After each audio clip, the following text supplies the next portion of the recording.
Hi guys, అందరు ఎలా ఉన్నారు? బాగున్నారా? నేను బాగున్నాను ఫ్రెండ్స్. ఇదేంటి అనుకుంటున్నారు? ఇది కొత్తిమీర పచ్చడి అనుకుంటున్నారా? ఎస్, కొత్తిమీర పచ్చడే. బట్ కొత్తిమీరతో కాదండి, కొత్తిమీర కాడలతో పచ్చడి ఏంటండి అనుకుంటున్నారా? అవునండి, కొత్తిమీర కాడలతోనే పచ్చడి. చాలా చాలా బాగా వచ్చింది. ఇంకెప్పుడు మీరు కొత్తిమీర కాడల్ని పడేయరు. ఈ పచ్చడి కనుక మీరు చేసుకున్నారంటే మాత్రం మీరు కొత్తిమీర కాడల్ని అసలు పడేయరు. డిటో టు డిటో కొత్తిమీర పచ్చడి మన ఆకులతో, మన కొత్తిమీరతో మనం ఎలా చేస్తామో డిటో టు డిటో అలాగే వస్తుందండి. కానీ చాలామంది మనం ఏం చేస్తామంటే ఆకు వాడేస్తాం, గార్నిష్ కోసం కానీ, పప్పుల్లో కానీ, సాంబార్లో కానీ మనం వేసేస్తాం. కాడల్ని మాత్రం పడేస్తాం. ఇంకెప్పుడు కాడల్ని పడేయకండి. అందులోనే అంత ఫైబర్ ఉంటుంది, విటమిన్స్ అన్నీ అందులోనే ఉంటుంది, టేస్ట్ కూడా అందులోనే ఉంటుంది.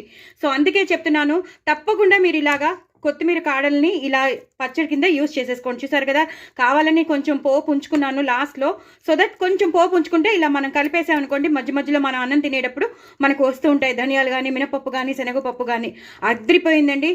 కొంచెం బెల్లం ఎలాగో వేస్తాం మీకు తెలుసు, చింతపండు, తగినంత ఉప్పు, కారం అన్నీ వేసాను. పోపు అయితే డామినేట్ అయిపోతుంది, ఎందుకంటే నువ్వులు, ధనియాలు అన్నీ ఉన్నాయి కాబట్టి. సూపర్బ్ పోపు అండి. సో ఇలా ఎక్కువ పచ్చిమిరపకాయలు వేసుకుని, ఎండుమిరపకాయలు వేసుకుని, ఎండు కారం వేసుకుని, ఇలా తగినంత ఉప్పు, కారాలు, చింతపండు, అలాగే బెల్లం వేసి చేస్తే ఆ కొత్తిమీర కాడల పచ్చడి ఎలా ఉంటుందో ఒక్కసారి ఆలోచించండి. మీకు నోరు ఊరుతోంది కదా, మరి ఇంకెందుకంటే ఆలస్యం, తప్పకుండా చేసేసుకోండి. ఇది టిఫిన్స్లోకి పనికొస్తుంది, అన్నంలోకి పనికొస్తుంది, ఇంకా అన్నిటికీనండి. మల్టీపర్పస్ బ్రెడ్ స్ప్రెడ్ కూడా బాగుంటుంది. చక్కగా బ్రెడ్ కాల్ చేసుకుని ఆ మధ్యలో ఇది స్ప్రెడ్ చేసేసి పిల్లలకి ఇచ్చేస్తే పిల్లలు కూడా చాలా ఇంట్రెస్టింగ్గా తింటారు.